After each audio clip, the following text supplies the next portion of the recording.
All right. So today we've got Dave Robinson joining us on the Omar Pinto Coaching Podcast.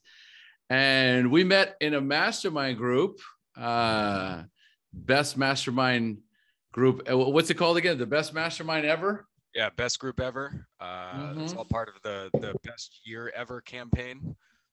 Yes. Diving all in, 2022 best year ever. I love it. And this is something that I really enjoy doing. I can join that group whenever I want. And I just haven't had, I'm just so busy. I don't have the time to jump in, but there's on the last call that I was on with this mastermind group, I just realized how much I miss being around like pumped entrepreneurs, men, right? Like just that really supporting each other and helping each other and guiding each other. And that's how I started. Before I even started coaching, I joined a mastermind group to figure out, what direction I was going to launch my business and how I was going to launch my business. And it was invaluable. Right. So how are you? Is that your first mastermind or have you been in others? So this is the first effective mastermind. I've done I did a lot of networking. Right. There was actually a great group. I'm going to give them kudos because they are awesome in what they do. It's a group in my hometown called Synapse. I'm from Richmond, Virginia.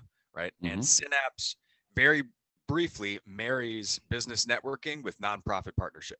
So each business networking group is based around a Richmond nonprofit, be it Habitat for Humanity, Richmond Animal League. Mine was a child cancer support organization I was already working with. And so it was like, okay, let's kill two birds with one stone, make a difference, etc.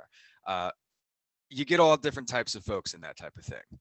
This is the first mastermind I've been a part of where everyone is either like on the same page or at a point where everyone else wants to get in some capacity, but everyone is viewing one another as not only like a teacher, but also a student in whatever thing that they have.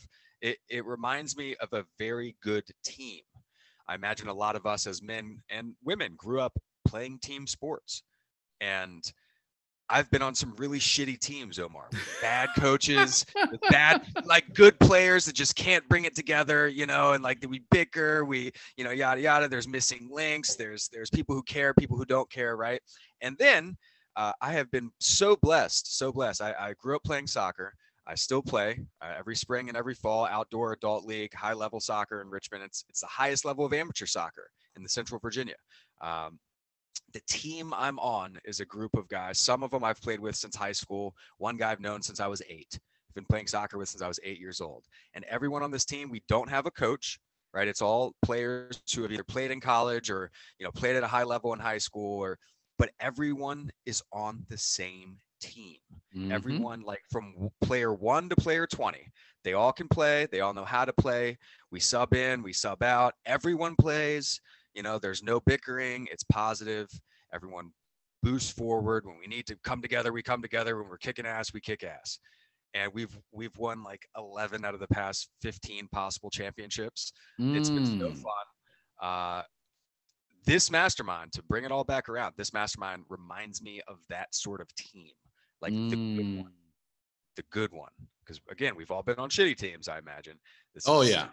The good team, so super pumped to have you involved in this in whatever capacity feels right for you. And I'm excited to keep learning and banging with these guys, man. It's been fun. Yeah. No, I'm definitely gonna, it's on there. I get the messages, I see it. So I try and squeeze it in where I can, but it was such a, it felt, what it was, it felt good. Like it felt right. I got a really good feeling. Didn't feel like it was being forced. Didn't feel like everyone was on the same page. Everybody was pumped. Just like it was perfect examples, that great team where everyone knows their role. Everyone knows how to play, right? And they can support each other from that space. And so you were talking a little bit about, remind me again, what's it called? Storywork. Yep. All right. So tell me a little bit about how that started and, how it works. So Storywork is the analysis of our language and our words, right? Most people have training in definitions, grammar, and spelling, right? That's the only, and when I say language, I'm not talking English, French, Spanish. I'm talking like the actual words we're using, internal dialogue and external dialogue, right? So what Storywork does is it's a process, 4-step process that can take any story, anything that we can get written down, on paper or on a Google Doc is my preferred method, a shared Google Doc that we both can see and work with. If that story can be written down, it can be 4-stepped, it can be worked. And what I mean by working is we write down the story and we go through the story a number of times in a number of different ways, changing our breath patterns, changing our speech patterns, interrupting the pattern, and checking in with ourselves along the way. And typically what we find is on the front end, maybe even titling the story, thinking about it brings up a stress response, right? Getting it on paper, reading it out loud, there's resistance to that, right? There's some stuckness, right? There's some clenching, there's some heaviness, right? Through this process, we can take those feelings and transform that energy, get that energy, dispel that energy, take those negative things that we're experiencing, get them up and out so that we relate to our memories, our experiences, the things that quote unquote happen to us better. And from a place of parasympathetic nervous system response, rest and relax, feed and breathe, see things a little bit more objectively, process emotions, process memories. Now, after this process, when we think about that thing, we don't respond in that sympathetic fight or flight, right? We're able to have a different view on our experiences. And so what I found working with myself, working with my colleagues, working with hundreds of other people is that once we clear that space, once we clear those negative emotional energies, right? And we change our experience to, the 1, 2, 3, 10 things that really get us all clenched up when we think about them, right? That allows such greater clarity, growth, expansion. I mean, there's white map to fill. It's springtime. I'm a huge gardener. I fell in love with this over the past couple of years. I've got a beautiful garden I was working in before this. My hands are still dirty. I'm going back after. And, it's very much like weeding out a huge section of your garden, weeding out a bed. Before, it was a shitty back 40. And I did this past year. I spent the nicer winter days. I got the poison ivy all over to prove it, but I spent the nicer winter days weeding out the shitty back 40, clearing out the stumps, digging the holes, getting the roots out, clearing out all the crap, right? All the stuff that I had just spent years dumping stuff in. I got all that up and out.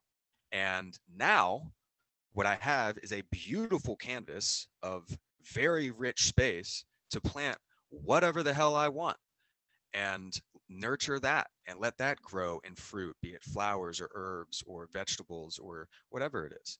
And it's the perfect analogy for this time of year and for this type of work, because we clear the space of the stuff that we don't want, and then we can make it beautiful. And that is Storywork.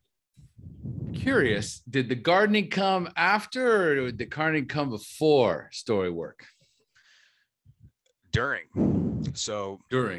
I was introduced to this back in 2017 by a gentleman by the name of Mark England. Mark is a language expert, a world-class language expert. He describes himself as a simple man. He is one of these people who has been doing one thing for a very long time, and he is a true master of that thing. Met him at a networking event, the same Synapse I discussed earlier, and he's a super interesting guy. Spent 10 years in Thailand, was talking about some stuff that was landing for me at the time. This was back in 2017.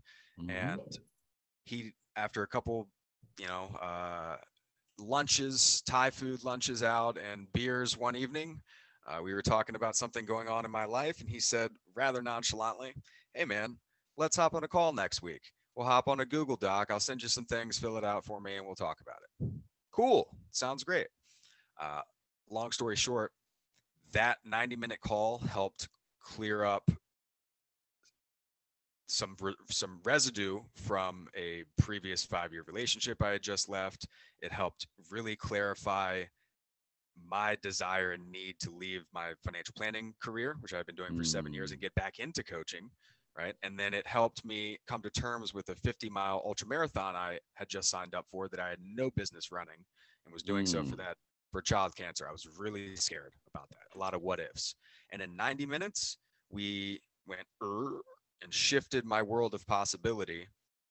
And and then I kind of let it sit for another couple years. Take out the kinda. I let it sit for another couple years. I did run that 50-mile ultra and completed it injury-free. That was great. I did leave my financial planning career and get back into health and wellness. I did stay in touch with Mark. We continued to hang out as friends. I went to a resilience training workshop he did in 2018. I actually helped him launch Enlifted, the brand, the coaching brand that I'm a member of, in 2019 at Paleo FX. In 2020, February of 2020, I moved to Mexico, end of February. I did so to open a health and wellness retreat in the southern tip of the Yucatan Peninsula in a little town called Bacalar, just north of Belize. And a business partner from my health and wellness practice back then had moved down there, and it was tiny little town, Mayan culture next to a sacred blue lagoon and like a ancient jungle, like just literally the dream come true. Went down there for 8 days to visit in February, moved down there on February 28th of 2020.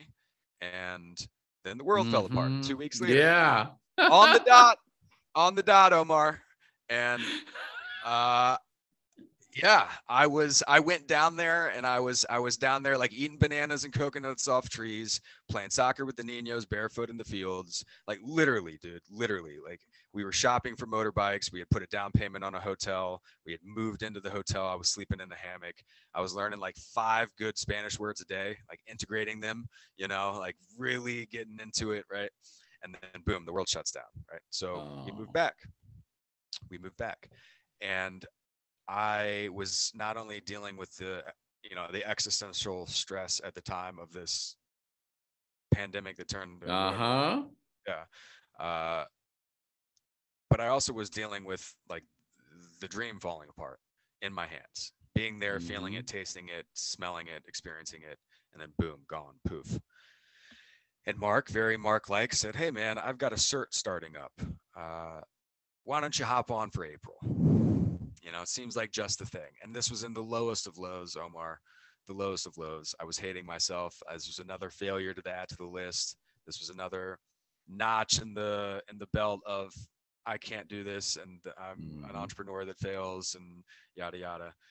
And the shift I saw with myself, shining that flashlight inwards and actually doing that real deep work past the work I had been doing for the previous decade, like getting into the shadow, the big boss, the big stuff, writing that down, airing it out, clearing it out, doing it publicly in front of other people, and hearing other people talk about things that were way gnarlier than what I was experiencing. The guy in my cohort was a 50 cal gunner in Iraq and Afghanistan. Saw some shit, did some shit, right? Another girl talked about her, quote unquote, the road to hell, kidnapping, right? Addiction, other things. And so the courage that my now colleagues had on that group call, similar to a mastermind, I guess, now that I'm thinking about it, allowed me to open up into my own story, and was so effective for me, for them, that I had to dive all in. So I shifted 95% of my practice, which was healthy holistic habits at that time, and which is still do 5% of, but 95% of me in my time is story work using the Enlifted method. And this you learned from Mark. Correct. Mark and Enlifted. And so Mark took what he had learned for 15 plus years and had been exercising and refining for 15 plus years, co-founded Enlifted with his business partner, Adam Chin, who both of them were involved in Procabulary before that. So procabulary.org, I think, is the precursor to Enlifted. Enlifted is a coaching certification. The Enlifted method is a 4-step process to unlock freedom and confidence in your clients. So that's what I utilize as Storywork. And then the rad thing about what Mark does and what the Unlifted method is it's open source, so I've taken that and shifted it and used it and molded it for myself, which is rad.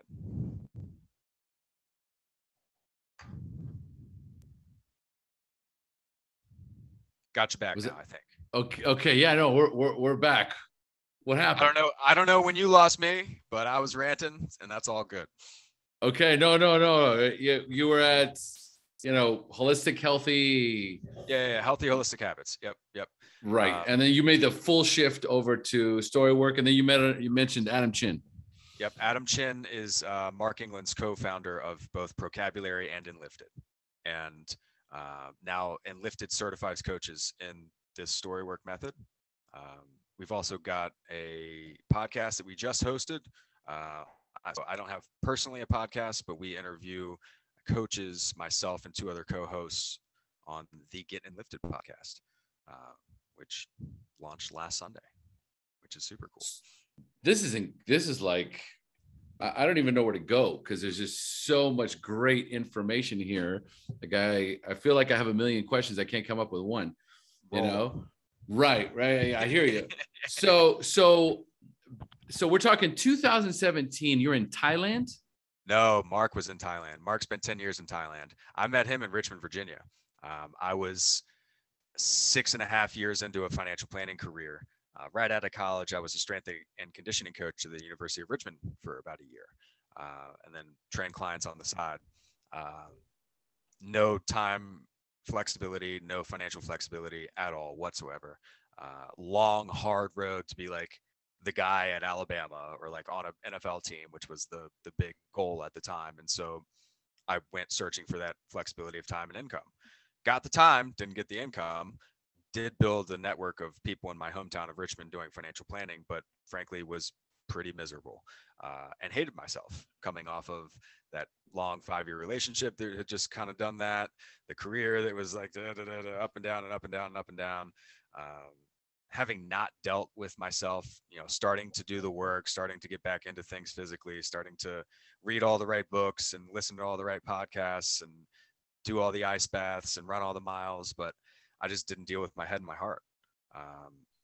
Well, that's really everything. For dealing men, with your head and your heart. Yes. Yeah. If you don't, then none of this stuff's going to work. I can have big dreams, lots of drive, but if I haven't cleared up the things from my past that I need to clear up, they're just going to keep showing up in a different form. Correct. Right. So, I want this Mark England. How did he actually show up in your life? At a networking event, at the networking event. He talked, he was there. He did a 10-minute thing.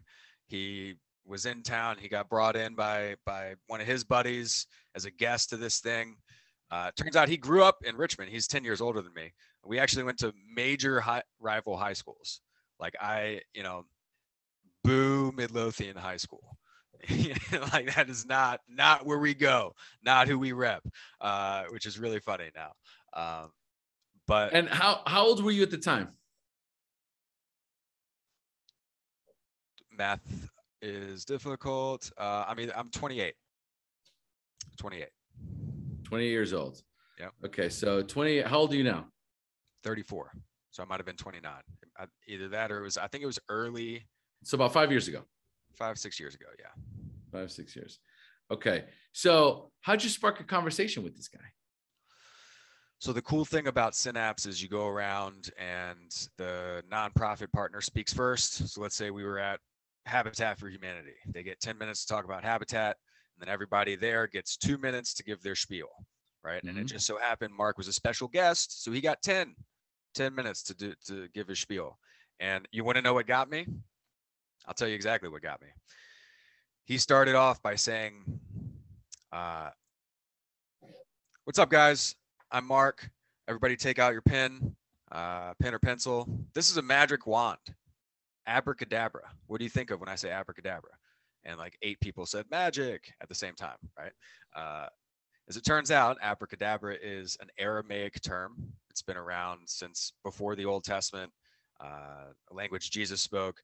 It means with my word I create, or with my word I influence. And, then he goes on to talk about spelling, the definition of a spell, a word or collection of words of great influence, and how the ancient peoples used to triangulate abracadabra and wear it as a pendant to dispel evil spirits, to cast out evil spirits, right? And then he starts talking about light magic and dark magic and how our words are working for us or against us. And I was hooked. So, he was standing there afterwards, and I went up to him and said, "Hey, man, you have a lot of interesting things to say. Can I buy you lunch? Spent time in Thailand. Let's go to the best Thai restaurant in town." I took him to Sabai, which is my favorite Thai place in Richmond, and we chopped it up for like 2 hours on the first call and just shot the shit, or I guess not call, but first lunch talk. Yeah, first lunch, and just developed a friendship and a relationship since then. Yeah, but then during that lunch, yep, he says, "Jump on a call with me," right?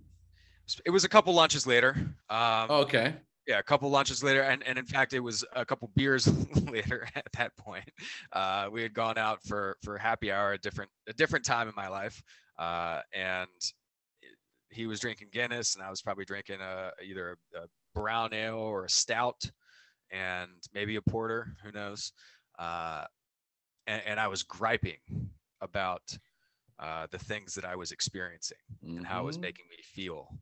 And I was using some very disempowering language to do so. And I was focusing on all the things that could go wrong instead of focusing on the things that could go right, especially when it came to that 50 miler. What if I get hurt? What if we raise all this money for charity and I quit on mile 31 because it was too hard? The farthest I had run in my life before this race was 20 miles.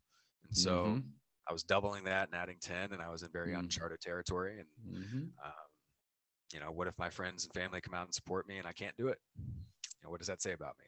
And we were able to shift that language, and, a direct translation. What if it goes wrong is what if it goes right? What if it goes right?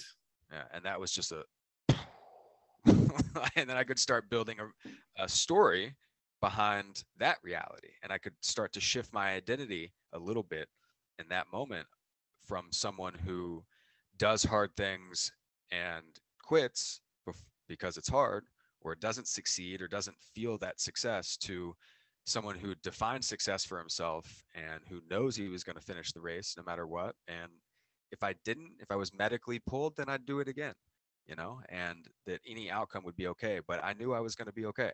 And I knew for one day I could be the hardest dude in Richmond at that point. I ran it with one of my best friends growing up. We did it for his the 10-year anniversary of losing his sister to leukemia. And so it was just Pat and I, and we did 5 10-mile loops around Richmond in 13 hours. Wow. Yeah. And we messed up the route a little bit, so it ended up being 51.5 miles, which I do want to give myself credit for. There you go. We gutted that thing out. Our watch said 50, and we're like, dude, we are still so far away from the end of this thing. It's nighttime. We're like walking at this point. We had like another hour to walk on this hill, and we're like, oh my God. But it was amazing. It was amazing. Beautiful. So Storywork, is it a coaching program? Is it what type of program is it? Yeah, so it's Enlifted certifies coaches, right? In Storywork, and that Storywork has been rebranded as the Enlifted method, right? One of the great things about Mark is all this stuff is open source. And so what I've done is I've taken Storywork, i.e. the Enlifted method, and I've added Dave's flair to it and my own personal stories and experience. And I can't help but sprinkle healthy, holistic habit stuff throughout, because you deal with the head and the heart and all that stuff, but you don't drink any water throughout your day. Yeah. Like, hey, there's some low hanging fruit we can grab and make your life a lot better, So I do add that in. And Enlifted certifies coaches, 3 levels, 1, 2, and 3. 1 is personal development and teaching the actual method. So we teach the method by doing it on ourselves in a group setting first. I used to review all of the level 1 coaching calls, the peer-to-peer coaching calls. So I reviewed certs. I was 6. I reviewed cert 7 through 21 group coaching calls, and I've handed those off. So level 2 is, once we clear the space, we can celebrate the wins. And that's learning the celebrate the wins process, and, all the highlights of the what can go right, and as we start to clear out old identities after we do that, how can we rebuild identities using proof of the things that we can do, that we can accomplish. And that's a really rad process. That's super fun to do. But it comes from clearing the space first. And level 3 is it's a year, start to finish.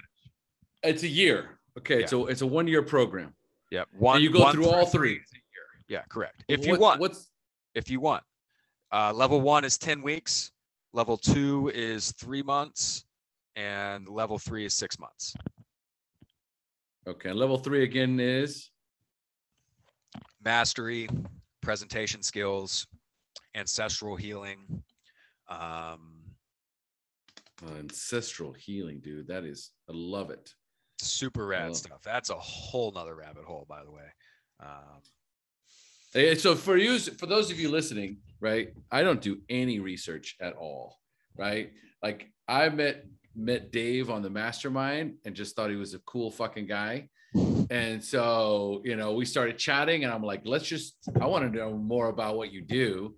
So let's just get on a call and let's just record it so I can find out about you. So as you guys can see, I'm like discovering, right? I'm like, this is fascinating. Like, this is such a cool thing. And a lot of it is in alignment with what I do as a coach. Yeah. I got certified as an NLP practitioner. So it's all about changing the story. Once you're able to change the story, the emotional response that you have to the language that you're using about any particular situation changes.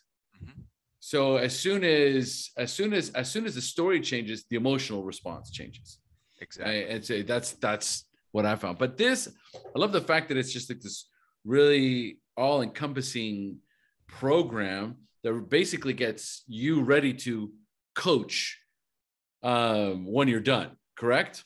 Correct. And, what we do is we coach out the victim mentality. We coach out imposter syndrome. We coach out, identities. We coach in identities. Yeah, absolutely. To build,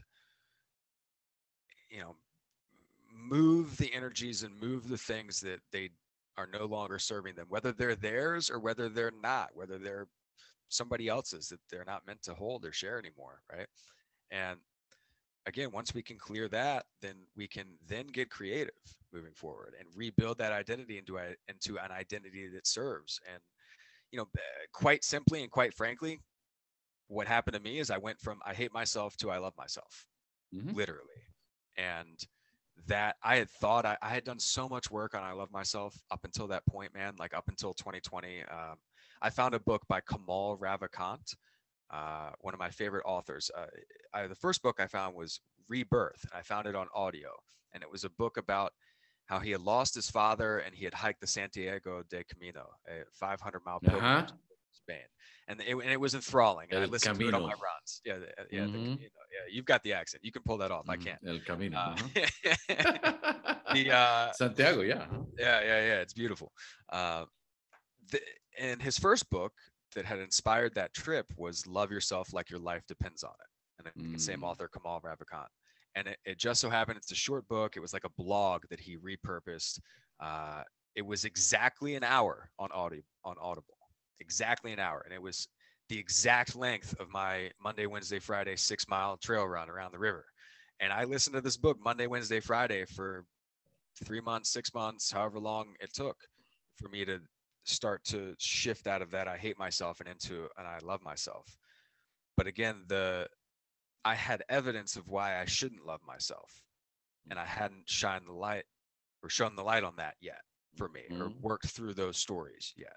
And so what the Unlifted Method Storywork allowed me to do was clear those energies, clear those stories, and then rebuild from a blank slate, from a tabula rasa on how can I love myself, or not even how, it's I can love myself. I do love myself because of all these reasons, and being able to do that for me, and seeing the evidence that I could do that for other people, meant that this was my hedgehog. Like, this was, James Clear talks about the hedgehog concept in Good to Great. And that's the three things you have to have this hedgehog, or to, find this hedgehog, are something that you absolutely love to do, not that you like, not that you're good at, like you love to do it. It has to drive your economic engine, whatever that means for you. And it has to be something that you were born for, created for, or that you could be the best in the world at. And, I grew up very empathetic by nature, naturally empathetic. I grew up with two younger sisters, and I grew up knowing the person in the room that is not feeling good, knowing the exact moment in time when the ribbing went too far, and feeling that person's energy, right?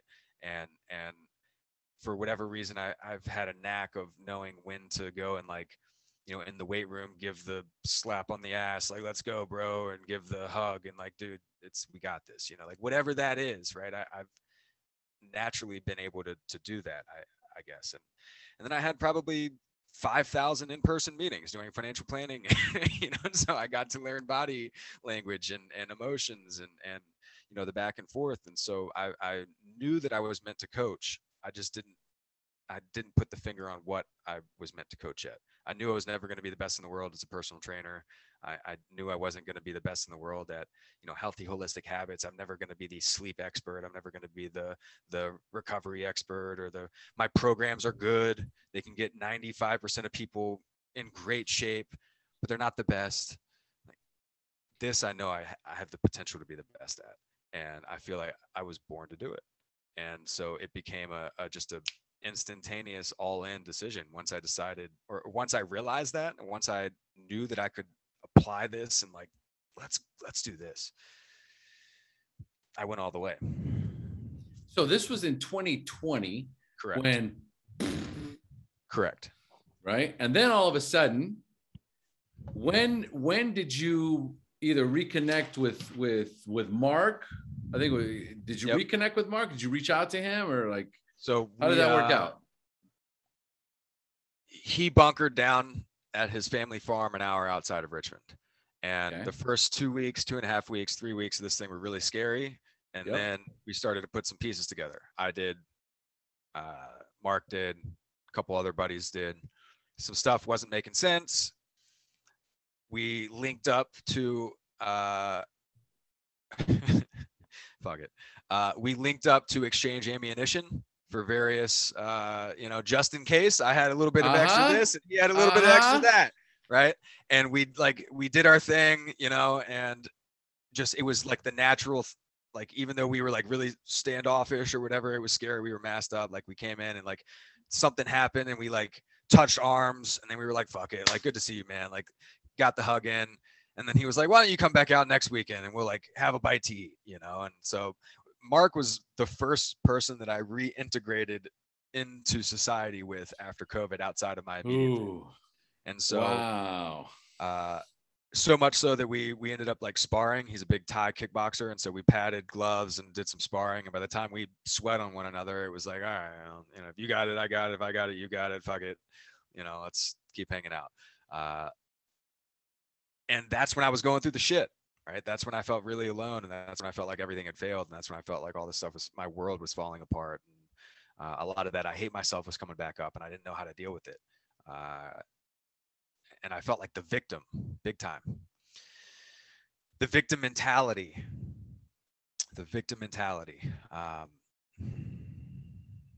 That bit me hard. And I needed to have some humble pie. I needed to eat some humble pie, and I needed to have some gratitude. And, I needed to learn about it. Like, the victim mentality is an acquired personality trait whereby an individual tends to regard himself or herself as the victim of the negative action of others, even in the absence of clear evidence. The victim mentality depends on a habitual thought process and attributions, right? And so I had a habitual thought process of being the victim, and I I had to like realize that, eat my humble pie. Uh, the guy who I went down to Mexico with and my previous business partner also opened or had owned a dorm room furniture business. So I spent my summer of 2020 as I was rebuilding my coaching practice and rebuilding myself first and then rebuilding my coaching practice. I spent cleaning out refrigerators and microwaves from dorm rooms, like hundreds of them, and then loading and unloading refrigerators and lofts and TVs and everything from campuses, and it was horrible. It was miserable. Sounds Miserable. miserable. Oh my Yeah. God. In a warehouse in Richmond, a steel warehouse in Richmond, Oh, Virginia, in July in the summer, with bleach spraying out moldy refrigerators, hundreds of them, hundreds and hundreds of them, and then carrying them to load them up where they should go. Yeah, so I did that and wallowed in my own misery for a little while and soaked up being the victim, and then had that, fuck it, I can change this moment, and I can yes. change it using this now. And that's what I did.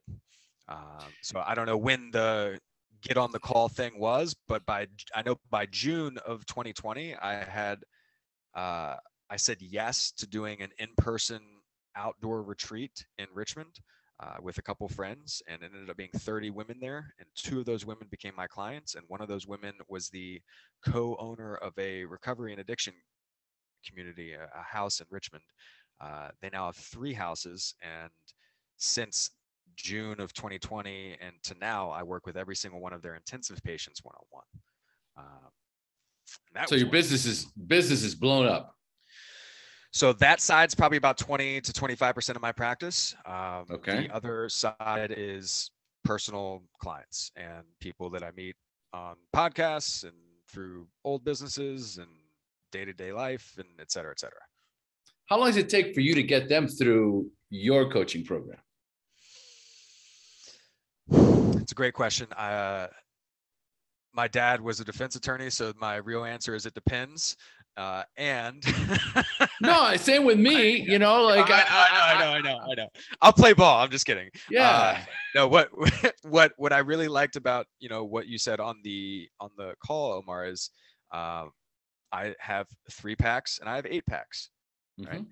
And my 8 pack is $2,500, and there's 75-minute sessions because 60 minutes was too short, 90 minutes was too long. Mm-hmm. And we can I can clear a story with damn near anybody in 8 sessions for sure. Typically it takes 3 to clear 1 story, right? Like to really like the story, the big one, like we can typically get that done in 3 plus, right? 8 allows us the ability to clear a couple of those, plus utilize some of that, celebrate your wins, and get creative moving forward. I would say 75% of people do at least 8, and probably of that 75% of people that do 8, I would say 50% we continue on in some form or fashion.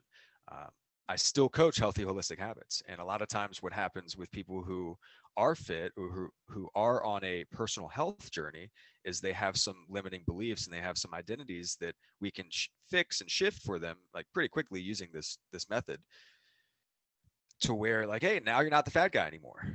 Hey, now, like you can accomplish these goals. You can do the things that you really want to do, health and wellness wise, physically. You can overcome this illness, right? Whatever it may be. And you're not the victim of XYZ.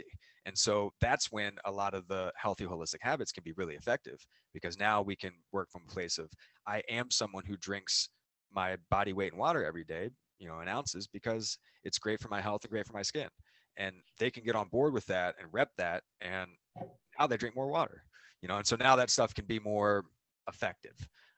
So a fair amount of people roll into that program, and sometimes I just keep working stories with people, as it comes up. hey, can we get on a session and I'll do one-offs, or, I've got a client who's been working through some childhood stuff for a while, and it's heavy, like real heavy, like like the stuff you don't want to even think exists type heavy. And we're not going to clear that in 3 sessions or 8 sessions or 15 sessions. We've made a lot of progress. And as much as I love celebrating the wins, and as much as I love, working with young, hungry guys and people who are, as much as I love working with the addiction recovery community, like when I can help someone clear some energy behind some stuff that they actually were a victim of, fuck the mentality. Like, some people are victims, and for whatever reason, that is something that is very impactful to me. Well, there's a big difference between being victimized or being a victim and having a victim mentality. Correct. Big time. Okay. Right. Big time. So I'm very clear on that. I'm curious as to your own experience with plant medicine. Yes.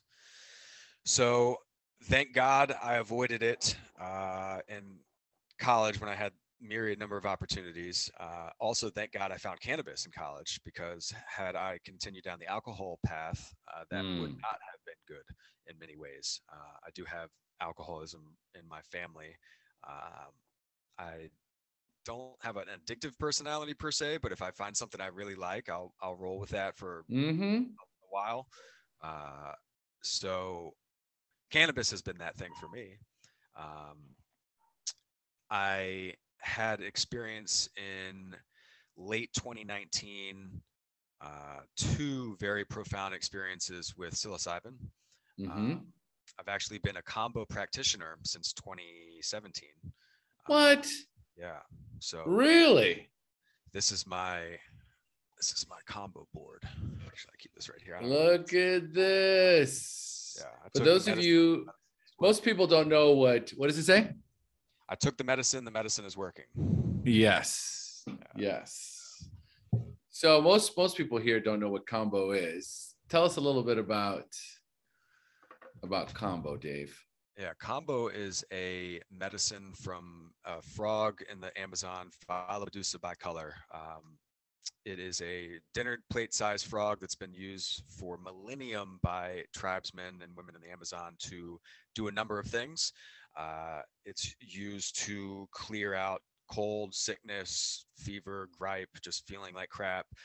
It's antimicrobial, antibacterial, which if you live in the jungle is a very important thing to have something that does that on a very reliable basis. One of the big reasons that people use it and have used it for a really long time is it helps attenuate senses, like hone senses, sense of smell, sense of hearing. It can mask human scent. So hunters would use it before battle, before hunting, to really like get tuned in. And what I found is, and what these people believed in as well, was it would clear panema, which is the bad energy or bad vibes, right? That gather around our vital organs, right? That ayahuasca does a great job of clearing. Yes. As well. I have not sat with ayahuasca, and combo is a ayahuasca mini without the hallucination, right? It's a 15 to 30 minute purge. It's applied through a burn on the skin, subcutaneously through a small entry point or dot on the skin, and you typically have a purge, and then you are not dying anymore and don't feel like you're dying anymore. You feel very alive on the other side of that. But there's a profound sense of clarity and space. And what I did for it was go into my first ceremony with the intention of letting the old things die from that old relationship. It was a year later. I still thought about it every day and still remembered myself there and the feelings and I can't believe XYZ, yada, yada. And I went in saying, I'm going to let that go. And I visually attached me purging, me throwing up with that. And then now, whoa, that's up and out of my body. And I'm good. And it literally, dude, it was like that. I was good from that thing. So I quickly dove into being a practitioner, diving into learning as much as I could about that. And it's a tool in the tool belt, or so to speak. But I've had some experience with LSD, and I had my first DMT experience back in July, which was profoundly beautiful. And Bufo? No. Or 5-MeO? 5-MeO DMT? 5-MeO. Yeah, 5-MeO. Had Blast it done. off. Yeah, it was. If people are familiar with Wim Hof breathing, that feeling you get at the end of a good 3 or 5 round set of Wim Hof, and you kind of get the lightness and the purples and the type, time slows, you can hold your breath forever. It was that from levels like 1, 2, 3, and then levels 4 and 5 were that times 10. But I laid in a space where I felt like I just felt beauty around me, and I felt that even if there is death, like there's life. And I laid there and I cried, and it was just a beautiful, beautiful thing. I didn't get any like crazy visuals. I didn't talk to little green dudes or big lizards or see God. I felt, honestly, I felt death, and it was good. Beautiful. It's beautiful. Yeah. So if it's anywhere close to that, we're good, man. Well, once you embrace death, is when you can really start to live. Yeah. And, there was a profound sense of calmness, even with saying those words and hearing you say those words just now. Like that long exhale was a peaceful exhale. It wasn't a stressful exhale. And I think before DMT, I would have that stressful exhale when someone would say that, or when I would think about that. And don't get me wrong, I'm hoping to live to 130. I'd love to run 100 miles on my 100th birthday. I don't want to go. And I'm not sold that once we go, the lights are off. Nor am I sold on the traditional Judeo-Christian, I'm either going to heaven or hell either. I'm sold on. I've done this before, and I'm going to do it again. That's what I'm sold on. I've done enough. I've done psychedelic. I've done 18 ayahuasca ceremonies. I've done countless psilocybin journeys. I've done combo. I've done bufo, which is the frog, the actual frog venom which is the 5-MeO DMT. And it is this profound just realization and awareness that this is not all there is. It is just not. And there is just, we at our core, at our essence, we are love and joy.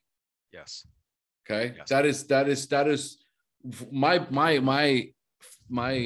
bufo experience or MEO DMT experience was just that profound awareness, this presence of God, this presence of oneness, this presence of just indefinite space and time that does not exist. It was like, and I just remember going, it's all good. Yeah. It's all good. It's always been good. Lightness. There's just a lightness. Yeah. It's wonderful. Yeah, it's man. wonderful. It's wonderful. Well, that the reason why I asked is circling back. Yeah. Like for me right now as a coach, I've had a few of clients, much of what you're describing. And now what I'm doing is I'm creating an experience, a full immersion experience where they can come to Costa Rica, spend 2 days with me, right? We'll do plant medicine, mushrooms. We'll do psilocybin for 2 days, right? While we're integrating. So it's a process of doing the medicine and then coaching with me, integrating, which is so much more effective. It's faster because the process, there's the resistance is just more than 50%. Sometimes it's like, at some point we get to a place where there's just zero resistance to what is. And getting to that one loop, okay, there's this like feedback loop that's all based off one idea, one concept, one belief, one traumatic event, right? And there's all these different stories, like there's a million different, but this, but that, but this, the victim mentality. And under the medicine, it gets very, very difficult to stay in that place because you're staring at yourself for the first time, right? Sometimes for the very first time, and it's like, whoa, I can't lie to myself anymore. Here's what it is. And all that's happening under the spotlight of immense love, joy, and connection, typically, or like that knowing and that period. For all of a sudden, what comes up is forgiveness and compassion and love. And it's just, it's always gratitude, huge gratitude, right? Yeah. After every, and it's usually after like when they pop out of the experience, right? And they're like, just this profound sense of like, yeah, gratitude, right? And a lot of the men that I work with, right, it's always like this big, very, very strong, powerful hug. Yes. Right? Where it's always, thank you, I love you, I'm so grateful. Yes. It's words that they've probably never said all at once in their entire life. Yeah, especially to another man. You know? Yes. Yeah.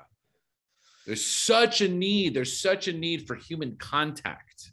And so I focus whenever I've got people around me, I don't care if it's men or women, right? If they're here, we're working together, right? That taboo of physical contact gets stripped. Good. Right. Yes. And it's like, this is what will heal you. Yeah, this is right? Tribe. This is tribe. Yes. This is oneness. This will heal you. Right. And so, yeah, that's why I asked you, because when you're dealing and working with people that have such deep trauma, now that I do more and more medicine work, it's like, oh, you're just flying down. Okay. We've gotten so far, we're coming down, right? I'm either going to hit you with some combo, or I'm gonna hit you with some psilocybin, but we need to cleanse this. Yes. It's found a way to sneak into the crevices, and I can't seem to find a way to, clean it out. There's still that resistance there. And Omar, what an amazing option and opportunity you have for people to tap into that in a beautiful place as well, where you get nature healing and Mother Earth. Set and setting. Just 100%. Yeah. 100%. But having, let's talk the process, right? Like, client says yes, they're going to work with you, right? They're going to work with me. They pay you, maybe it's up front. Great. There's that energetic exchange. They're going into this. Yep. Hey, I'm going to do this. Maybe it's month to month. Great. They made the commitment. They say yes. They sign up for the first call. They actually filled out the prompts. They come in. There's still resistance. And that shows up in a lot of different ways for a lot of different people. And, even if they made past all those other resistance points and they show up able and willing, there's still that wall of resistance there. And that's what I love about, being able to integrate the entheogens, right? As we'll sum them all up as the God within, right? Mm-hmm. That an integration of that either before, during, or after, or all of the above, as you said, just tears down those walls of resistance in such a beautiful way to then totally expose and illuminate the thing that you really need to focus on, that overarching theme, that one thing, right? Exactly. We can do all the jackhammering and all the scalpeling that we want, but if we don't know exactly where that thing is, then it's going to be tough to get all of it out. If we translate it, if we do know exactly where that thing is, and we can ask the right questions and enough of them to get down into distilling that story, then, the 4-step Storywork process can get that up and out. And that's the beauty of really understanding your craft. That's the beauty of really having the confidence in yourself, understanding your craft, and have gone through the process yourself, right? It's invaluable, right? So it all is intertwined. Exactly. And what I find is that there's no one thing for every person, right? So there's so many different pathways, there's so many different options out there. And really that's the reason why, once I came into the personal development world, right, it's boundless, it's endless. Yeah, you can go in so many different directions. So many different directions, and still preventing. Yes, and it prevents, because of so many options, it prevents dogma. Yes. Okay, prevents anyone ever saying this is the only way. Agreed. And that is what I and I have to coach people out of that as well, because being stuck in that dogma, right, prevents so many people from changing their story or looking at their story, because there's so much guilt around releasing the current story that they were born into, you know. And so personal development there's none of that. If this doesn't work, try this. If that doesn't work, try this. Oh, that didn't work. Go talk to this guy, right? Yeah. And no one's afraid to share resources. No one's afraid to share, you know, their clients. If I can't help this person, I know someone who can, and it's freedom, because, you know, you're no longer trapped in your own constraints. There are none. And I just want to highlight, everybody is different. Bio-individuality matters, right? And the thing that works great for John might not work well for Mary, you know, and vice versa. It might work great for both of them, might not work for either of them, you know. And there are a lot of things, as you said, and especially in personal development and health and wellness in general, that, you know, there's so many opportunities for low-hanging fruit. There's so many opportunities for picking something, trying it out, and seeing what happens. You know, maybe a gallon of water a day is too much, you know, but maybe you've only been drinking a half a gallon, and a gallon's going to be perfect. You don't know until you do it, you know. And I had the stark realization that, you know, at some point last year, that sometimes the simplest things fix the biggest problems.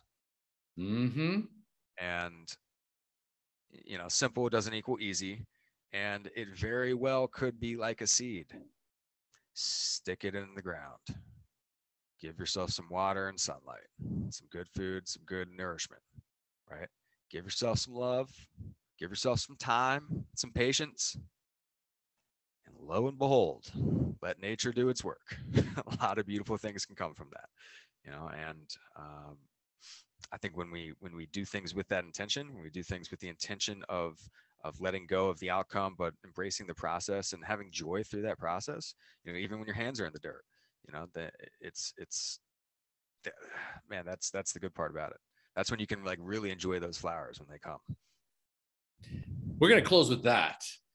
I was Dave. That was brilliant. Cheers. Thank you. That's exactly how I want to close. And we're right at the top of the hour, so nothing is by coincidence. Dave, if my listeners want to find out more about Storywork or want to reach out or connect with you, how do they do that? Workyourstories.com, workyourstories.com. I'm also very active on Instagram at daverobinson.coach, daverobinson.coach. All right, brother. Love you so much, man. Thank you. Much love to you. I think we're good. Round two. Much love to you. I think so. I was like that we could go into so many different. I want to talk about, you know, okay, I want to talk about your 5-year relationship. You know, man. Like I want to know more about that. I'm in. Round two very soon, y'all. Love you, brother. Love you, brother. Talk soon. All right. Bye-bye.